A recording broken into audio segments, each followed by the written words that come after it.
الحمد للہ وکفی وسلام علی عبادہ الذین اصطفی اما بعد۔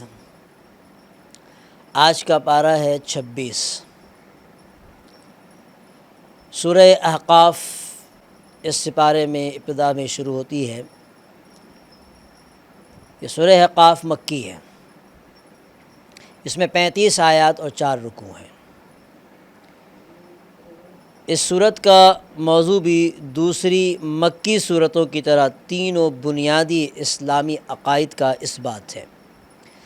صورت کی ابتدا ہوتی ہے قرآن کریم کی حقانیت، توحید اور حشر کے دلائل اور ان بتوں کی مذمت سے جنہیں مشرکوں نے معبود بنا رکھا تھا، حالانکہ وہ نہ تو سنتے تھے، نہ دیکھتے تھے، نہ نفع اور نقصان ان کے اختیار میں تھا، اور نہ ہی وہ پرستش کرنے والوں کی دعائیں قبول کر سکتے تھے۔ تو سورہ احقاف کے اندر کچھ اور مضامین بھی بیان کیے گئے ہیں۔ ان میں سے اول یہ کہ مشرکین کے سامنے جب قرآن پڑھا جاتا تھا تو وہ اس پر مختلف شبہات اور اعتراضات وارد کرتے تھے۔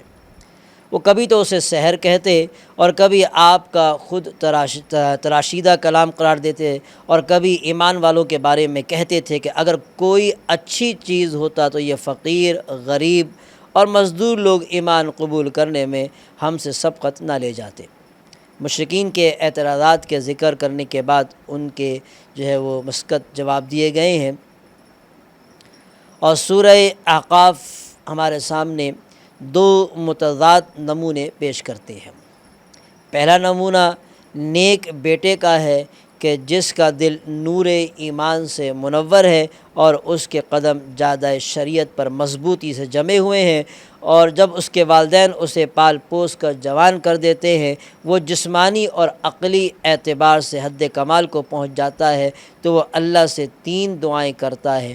پہلی یہ کہ اے اللہ، تو مجھے نعمتوں کا شکر ادا کرنے کی توفیق عطا فرما، اور دوسرا یہ کہ ایسے اعمال کا کرنا میرے لیے آسان کر دے جن سے تو راضی ہو جائے، اور تیسرا یہ کہ میری اولاد کو نیک بنا دے۔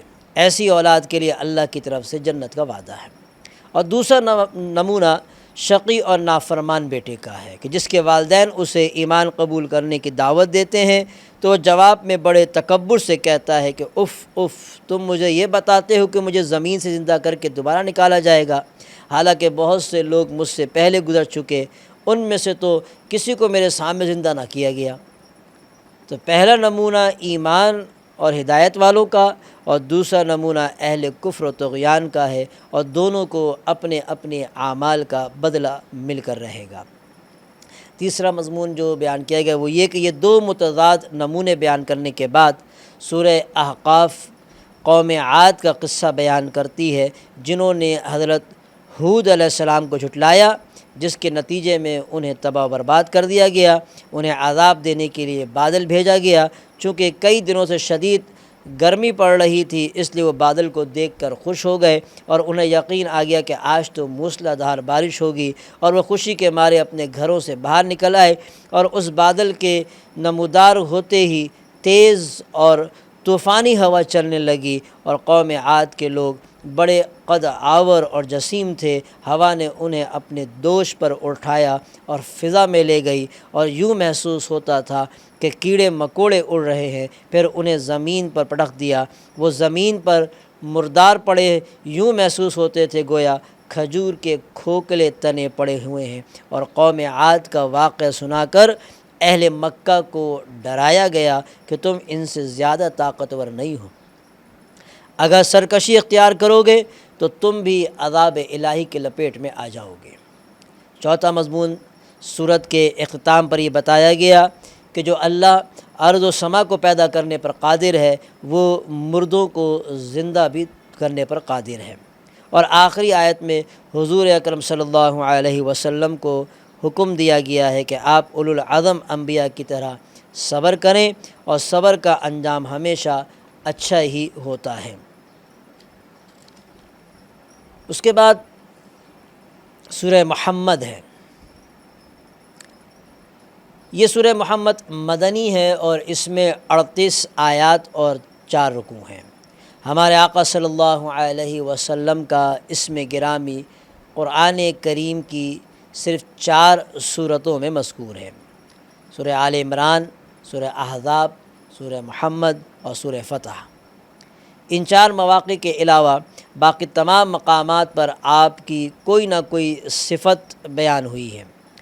اس صورت کو سورۃ القتال بھی کہا جاتا ہے، کیونکہ اس میں کفار کے ساتھ قتال کے احکام بیان ہیں۔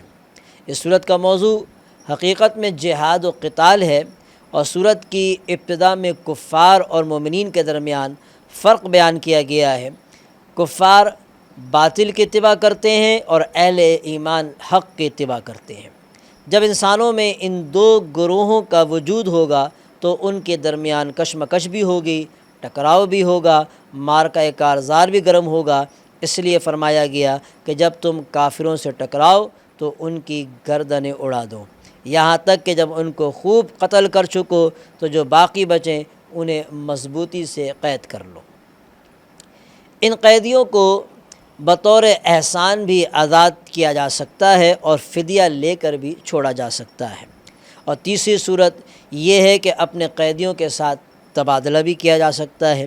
اور چوتھی امکانی صورت یہ بھی ہے کہ انہیں غلام اور لونڈی بنا لیا جائے، لیکن لونڈی اور غلام بنانا فرض یا واجب کا درجہ نہیں رکھتا، بلکہ ایک انتظامی اور امکانی صورت ہے جسے بوقت ضرورت اختیار کیا جا سکتا ہے۔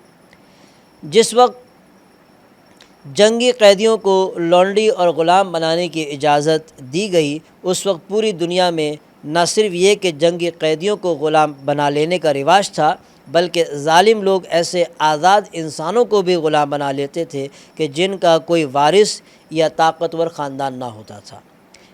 یہ مظلوم طبقہ کسی بھی قسم کے انسانی حقوق سے محروم تھا، اور اسلام نے ان کے حقوق متعین کیے اور انہیں آزاد کرنے کے فضائل بتائے اور ان کے خون کی حرمت بخشی، اور یہ اسلام کے حقوق دینے ہی کا نتیجہ تھا کہ تاریخ اسلام میں ایسے بے شمار غلاموں کا تذکرہ ملتا ہے کہ جن میں کوئی مفسر تھا تو کوئی محدث، کوئی فاتح اور کوئی وزیر اور فرمانرواں، اور مسلمانوں نے کبھی بھی ان کی سابقہ غلامی کی وجہ سے انہیں حقارت کی نظر سے نہیں دیکھا۔ صدقہ خیرات کے دوسرے مصارف کی طرح مسلمانوں نے ایک اہم مصرف غلاموں کے ساتھ تعاون اور انہیں خرید کر آزاد کرنے کا بھی طے کر رکھا تھا۔ قرون اولیٰ کے مسلمان گردنوں کو آزاد کرنے اور کرانے میں کتنی دلچسپی رکھتے تھے، اس کا اندازہ اس روایت سے ہوتا ہے کہ جس کے مطابق حضور اکرم صلی اللہ علیہ وسلم کے صرف ایک صحابی حضرت عبد الرحمن بن عوف رضی اللہ عنہ نے 30,000 غلام خرید کر آزاد کیے۔ سورۃ القتال بتاتی ہے کہ اگر مسلمان اللہ کے دین پر استقامت دکھائیں اور اس کی نصرت کے لیے اٹھ کھڑے ہوں گے تو اللہ ان کی مدد کرے گا اور انہیں ثابت قدم رکھے گا۔ اللہ نے اس جنت کی ایک جھلک بھی اس صورت میں بیان کی ہے کہ جس کا ایمان والوں سے وعدہ کیا گیا ہے۔ ایمان والوں کے مقابلے میں منافقوں کا حال بھی بتایا گیا، اور آیت قتال سن کر ایمان والوں کی قوت ایمانی میں اضافہ ہو جاتا ہے، جبکہ منافقوں پر موت کی سی کیفیت طاری ہو جاتی ہے۔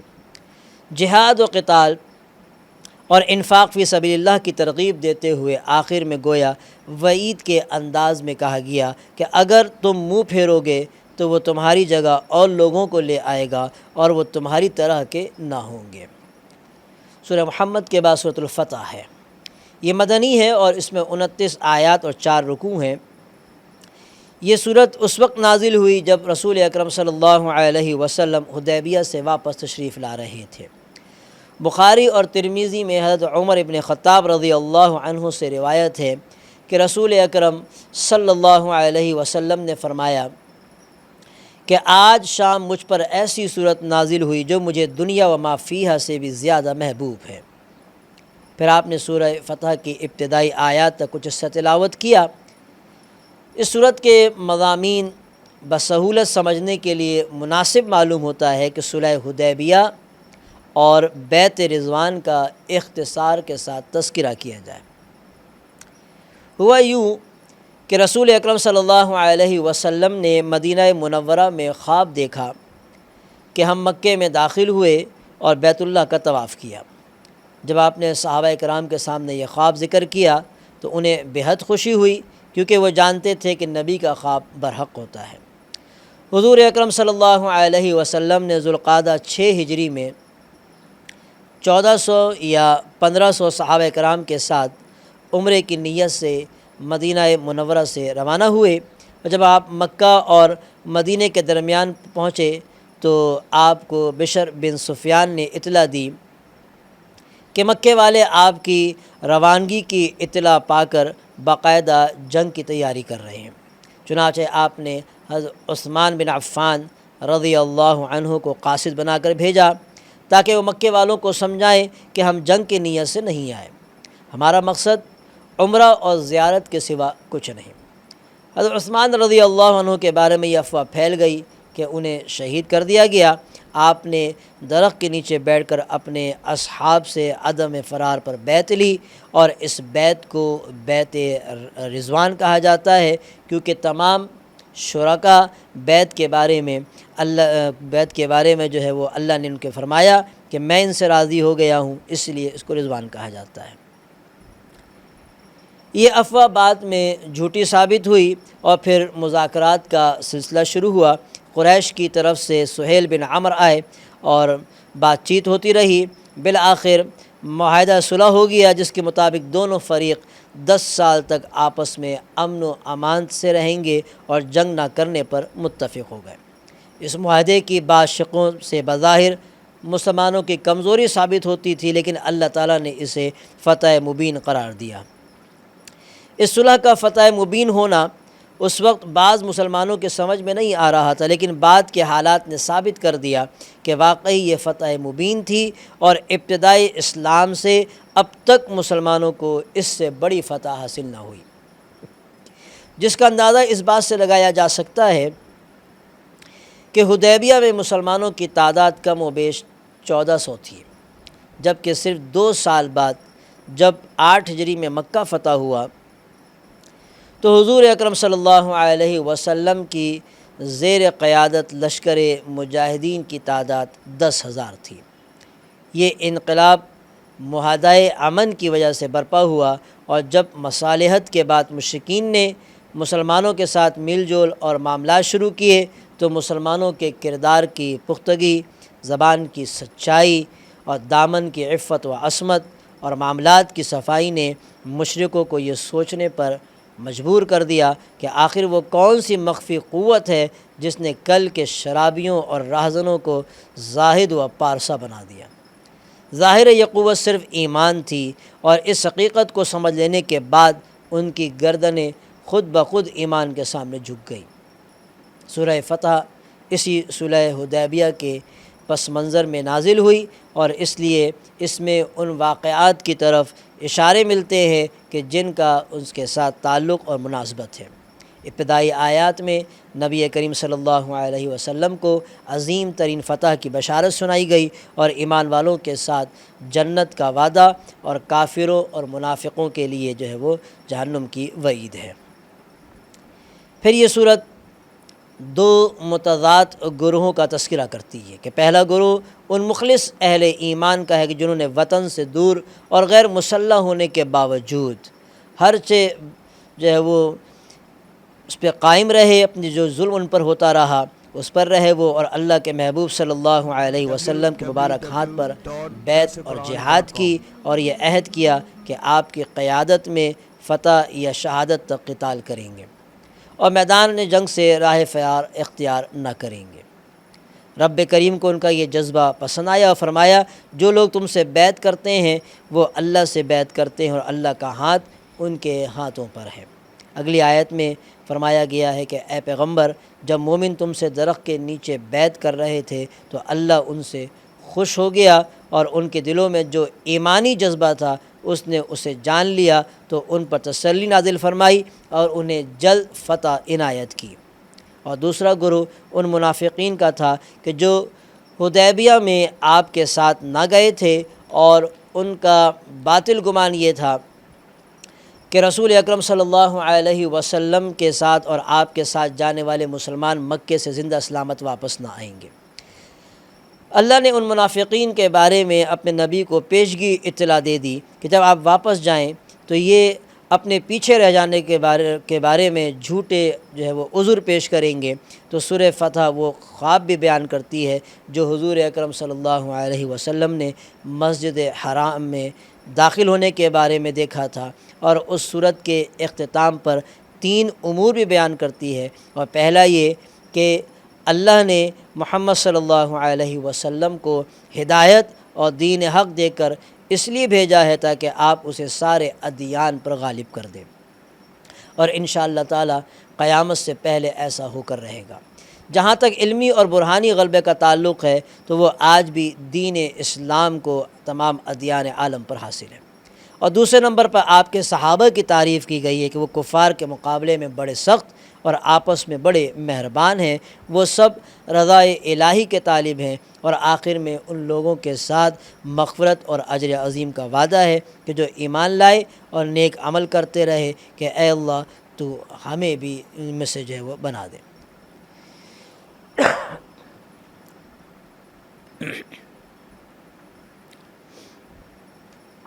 سورہ فتح کے بعد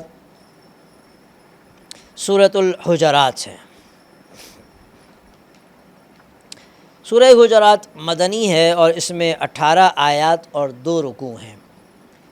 حجرات حجرے کی جمع ہے اور گھر اور کمرے کو کہتے ہیں، چونکہ اس میں بدوؤں اور دیہاتیوں کا ذکر ہے جو ادب سے نا آشنا ہونے کی وجہ سے حضور اکرم صلی اللہ علیہ وسلم کو عمومی انداز میں کمرے کے باہر سے آواز دیا کرتے تھے، اس لیے اسے سورہ حجرات کہا جاتا ہے۔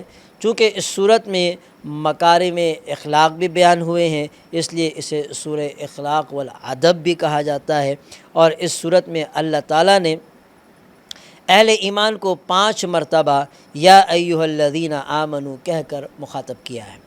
اس صورت کے جو مضامین ہیں وہ بالترتیب یوں ہیں کہ اول یہ کہ اس کی ابتدا میں اللہ اور اس کے رسول کے ادب کا بیان کیا گیا ہے، وہ یہ کہ مومن کو چاہیے کہ جب تک اللہ اور اس کے رسول کے حکم کو نہ جان لیں اپنی رائے اور فیصلے ہرگز جو ہے اس کا اظہار نہ کریں۔ یوں ہی عملی زندگی میں کتاب و سنت سے اعراض کرتے ہوئے اپنے فیصلے خود نہ کریں۔ اس سے اگلی آیت میں مسلمانوں کو حکم دیا گیا ہے کہ وہ اللہ کے نبی سے خطاب کرتے ہوئے اپنی آواز پست رکھا کریں، اس لیے آپ کا نام یا کنیہ ذکر کر کے ایسا نہ پکارا کریں کہ جیسے آپس میں ایک دوسرے کو پکارتے ہیں۔ اجتماعی اور معاشرتی آداب بیان کرتے ہوئے مسلمانوں کو تاکید کی گئی ہے کہ افواہوں پر کان مت دھرا کریں، اور اگر کوئی ایسا ویسا آدمی کوئی خبر تم تک پہنچائے تو اس کے بارے میں تحقیق کر لیا کرو، کہ خبروں کے بارے میں تحقیق کا حکم دینے کے ساتھ ساتھ اصحاب رسول کو خطاب کرتے ہوئے ان کی تعریف بھی کی گئی ہے کہ اللہ نے تمہارے دلوں میں ایمان کی محبت ڈال دی ہے اور اس کو تمہارے دلوں میں سجا دیا ہے، اور کفر اور گناہ اور نافرمانی سے تم کو بیزار کر دیا۔ اسی کے ساتھ اڑتی ہوئی افواہوں پر اعتماد بسا اوقات باہمی قتل و قتال تک پہنچا دیتا ہے، اس لیے سمجھایا گیا ہے کہ اگر مسلمانوں کے 2 گروہ میں آپس میں برسر پیکار ہو جائیں تو ان کے درمیان صلح کرا دیا کرو، کیونکہ دنیا بھر کے مسلمان خواہ گورے ہوں یا کالے، امیر ہوں یا غریب، عربی ہوں یا عجمی، یہ سب کے سب آپس میں بھائی بھائی ہیں۔ اس کے بعد 6 ایسے معاشرتی خرابیوں اور برائیوں کی نشاندہی کی گئی ہے کہ جن کی وجہ سے باہمی تعلقات متاثر ہوتے ہیں، اور ان میں مبتلا انسان اللہ کی نظر میں بھی اچھا شمار نہیں ہوتا۔ اول یہ کہ پہلی برائی جس سے منع کیا گیا وہ یہ ہے کہ ایک دوسرے کا مذاق اڑانا۔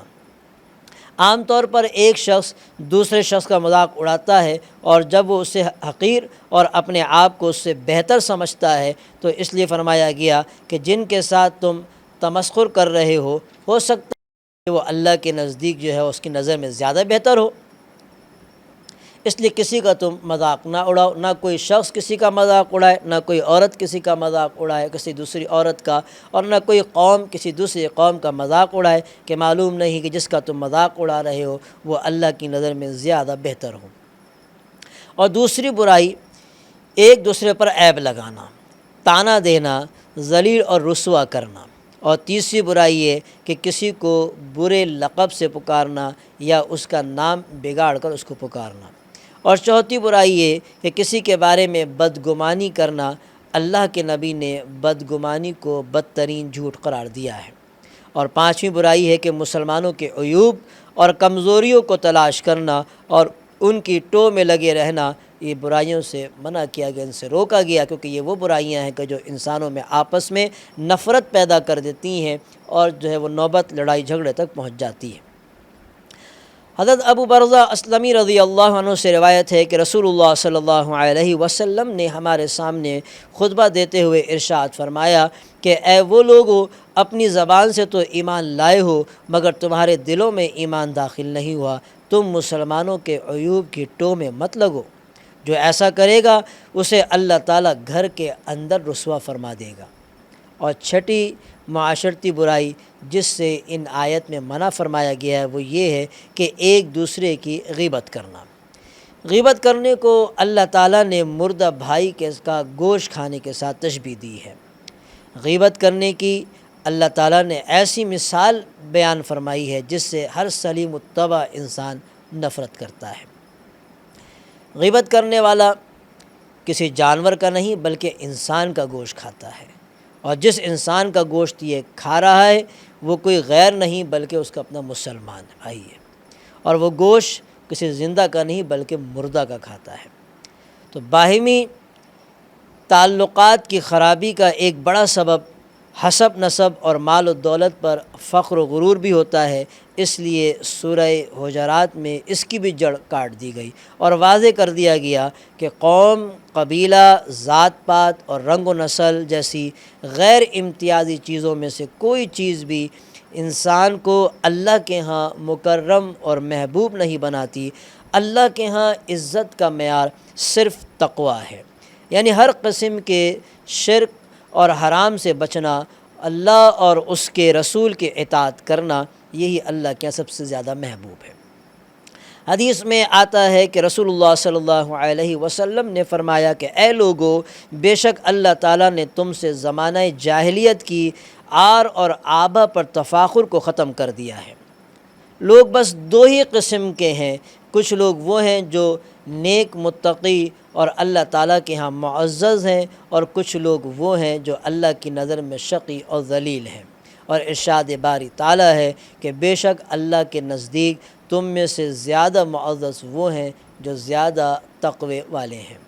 آخری آیت میں بتایا گیا ہے کہ صرف لفظی اور ظاہری ایمان کا اعتبار نہیں بلکہ اللہ کے ہاں اس ایمان کا اعتبار ہے جو دلوں میں پیوست ہو جائے اور مومن کو اللہ کی راہ میں مال و جان کی قربانی پر آمادہ کر دے۔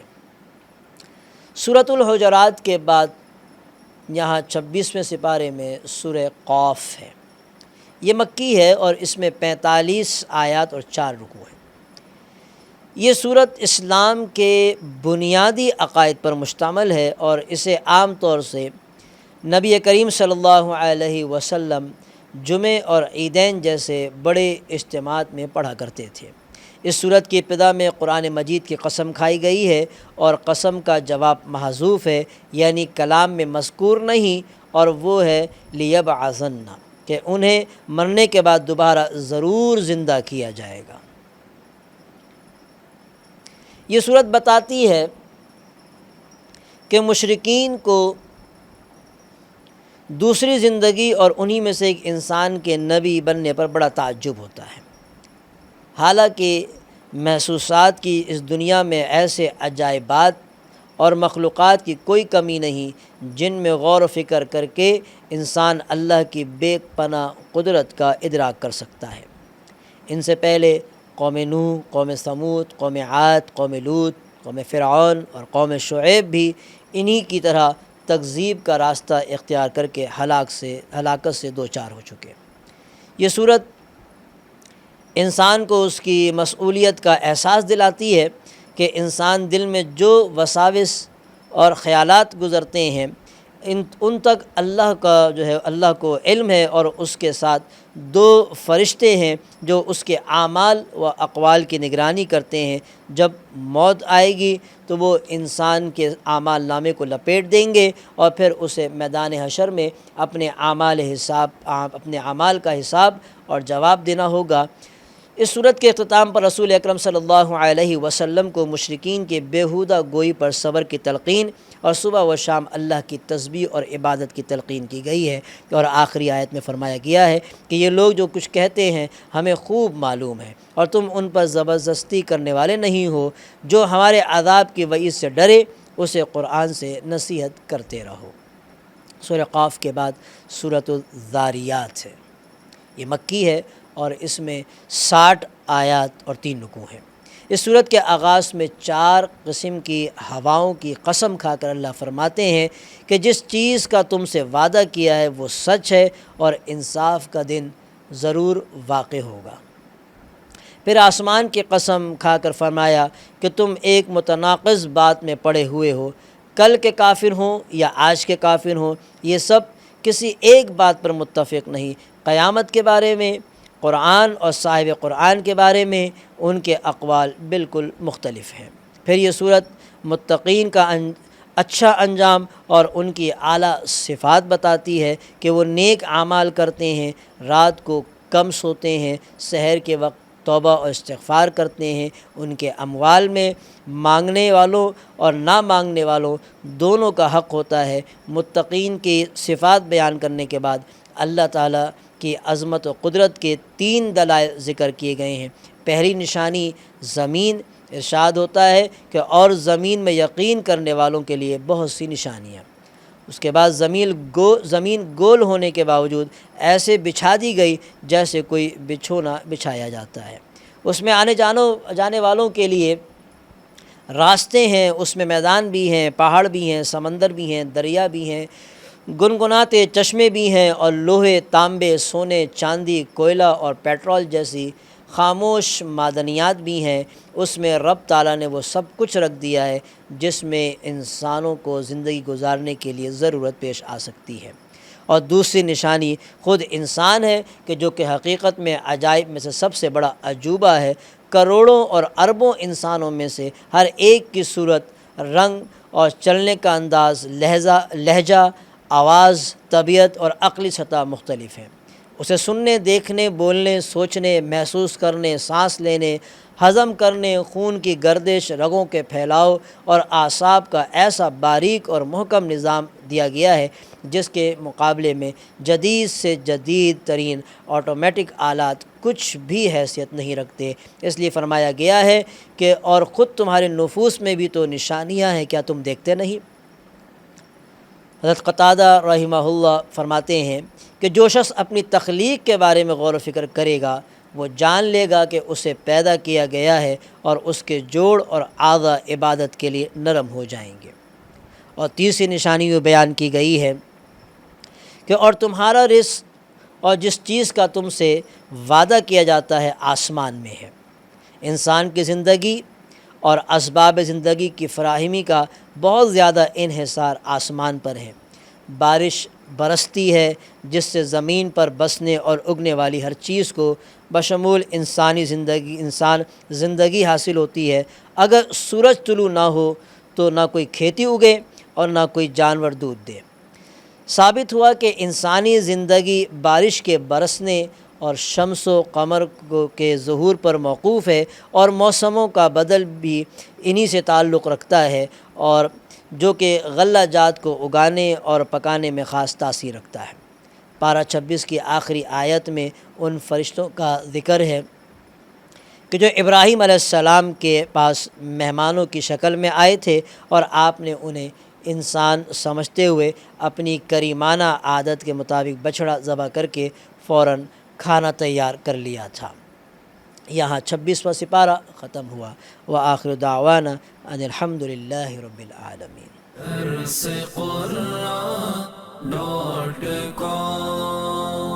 www.darsequran.com